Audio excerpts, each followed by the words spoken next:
I want to talk you through how I would go through and set up my mastery tracking for quarter one within Schoology. So that at the end of the quarter, when I go to assign grades based on the reporting criteria that I determined earlier this week, I have a body of evidence to look at to help determine, and I've also tracked the opportunities I've given to students and their growth over time. So I have this body of evidence that's scored. So when I'm telling and reporting out whether a student is on target, above target, or below target, I can really inform my decision based on the evidence that I have.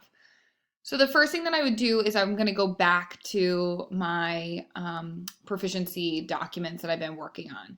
And I want you to think about the grain size that you want to be working with. So you might be using the mastery reporting scale, like this global citizenship scale, or you might actually go into the scale that you had been working on, saying at what level. So for example, if this is quarter two for central idea and summary, maybe this is the language, this is the grain size that I want to make my custom learning objective. And talking with Schoology today, they let me know that if we changed the language within our custom learning indicator or objective to increase the rigor over the quarters, that the actual target is not going to change. So they're going to continue to track central idea and summary throughout the year, but we can keep editing it to increase the rigor. So for example, in the first quarter, it might say, I can read sections of a longer text, pause to find the central idea of each part. And then in quarter two, I'm going to go back to that objective in Schoology, and I'm going to change the language because this is where I want my students to be, and it will continue to track central idea and summary. So at the end of the year, I have this body of evidence of sort of the trajectory of where our students have been. So once I decide my grain size that I want, I'm going to be thinking about my quarter one and the targets that I have for my students on quarter one based on the work that I did earlier in the week. And so really what I want to do is I want to look right here at both, I can read sections of a longer text, pause to find the central idea of each part, and also with some guidance and prompts, I can identify theme, message, or lesson from the text. So this is from a reading scale. Once I've determined what I want, I'm going to come to Schoology, and I'm going to go to resources, and I'm going to go to my personal resources. Once I'm here, this should look pretty familiar to you. This is where our learning scales that we've designed, that you have designed from last year, probably live. And you're going to come over to where it says learning objectives. What I would do is I would start by thinking about how I'm going to organize it for the year. So I'm going to create a folder. I'm going to name it my course. So if I was going back into the classroom, I'd name it Humanities Grade 7, 2017, 2018, because that's a naming convention that works for me. And then within that folder, I might actually add another folder called quarter one reading, just to help keep things organized in my mind and also in Schoology, because when I go to use it with assignments, being organized is going to be really helpful. So once I'm in quarter one reading, I'm going to go here and I'm going to say add a custom learning objective. And so I'm going to name it the bigger grain size or the reporting area, reading key ideas and summary. And then for my description, I'm going to come over to my document, and I'm actually going to take my quarter one target language, and I'm going to copy that, and I'm going to paste it into the description. And this is going to become visible for students when I'm using it with them on assignments or on learning scales. So I'm going to hit create, and now I have my reading key ideas and summary, and I have my descriptor or indicator, classroom level indicator language. And throughout the year, I can come in and I can edit the indicator language to change as we increase the rigor for students throughout the year, but I'm still going to be tracking the reading key ideas and summary. So it's really important to be thinking about within your classroom, what grain size would you like to use? So now when I go to use that for one of my courses, you can choose to copy it to other folders. So for example, I could copy it into a different collection, but most likely what you're going to do, so if I was to go into my humanities course for 7th graders, And I'm going to add a material, and I could add an assignment. I also can link these to discussions, resources, so it's really clear for me which of my standards I'm working off of. So chapter reading summary, I'm going to think about what learning experiences that I might create for students, and just to sort of show you what it would look like. This is probably a progress level assessment that I'm doing. It might be one of the first things that I'm doing. And I'm going to be reporting it on the LSSU learning scale. So it's going to be a 1 to 10 scale that I'm using. This is also where I might create an actual scale using that indicator.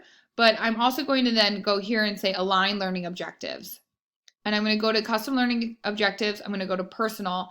And this is where having folders is really helpful. So I'm going to go to humanities grade 7 where I built it. I'm going to go to my next one, which I know is quarter 1 reading. I'm going to select the classroom level indicator, the target that I'm working on for quarter 1, and I'm going to hit add learning objective. And this is how I'm going to be creating that assignment. So now I've created an assignment, and right here it's going to have the targets for my students. It's going to be visible to them what the skill is that they're working on. And this is a way to keep track of all of our targets. So then when we go to mastery tracking, so if you come back to this mastery, that's how you get to that page where you're able to see student evidence and where they are on your scale, how you're assessing them at that point based on where you are. I also want to show you, so that's one way of mastery tracking based on an assignment. But the other way that I can use this is in creating an actual rubric. So when I come into a rubric, you have to go through, you have to add the next level, and then you're going to go through and you're going to realign your scale to match our scales. But then when you come to learning objective, you actually can align directly into the indicator that you want. And so it's going to have our target language right here. And you might already have your scale, your classroom level scale that you're going to use quarter 1 for these indicators to have your kids on target. And so what I would do is then I would come in and I would make this scale. And so if it's a bigger opportunity for students and you're going to be assessing it and giving feedback based on the scale, then what I would do is I would link this to my assignment. So let's just say I created this sample rubric. So I've created this rubric. And I'm going to use it with an assignment. So I'm going to go back to the course level. I'm going to go add an assignment, and I'm going to use a rubric. Oh, I need to copy it to my course. That was the one thing that I didn't do in that step. So I'm just going to go down to my sample. I always forget this step. I'm going to add it to a course. I'm going to add it to my 7th grade humanities. This is where having images in Schoology is really helpful because I can easily identify my courses. And then I'm going to go into 7th grade. I'm going to create my assignment. Sample rubric / learning scale. And the due date is today. So my students have summer homework. And when I come in here, my sample rubric is here. And what you'll see is it actually pulls out that reading key ideas and summary objective again. So that's the other way that I can link the objective to an assignment or a project. So now when I go in and I'm assessing students in feedback, Schoology is also going to be keeping track of these objectives. And you can do multiple objectives. You can do them. You could do a global citizenship one, a speaking and listening one, and a reading one, all in one assignment. And it's going to then create a really nice report for you like we saw in Paige's video.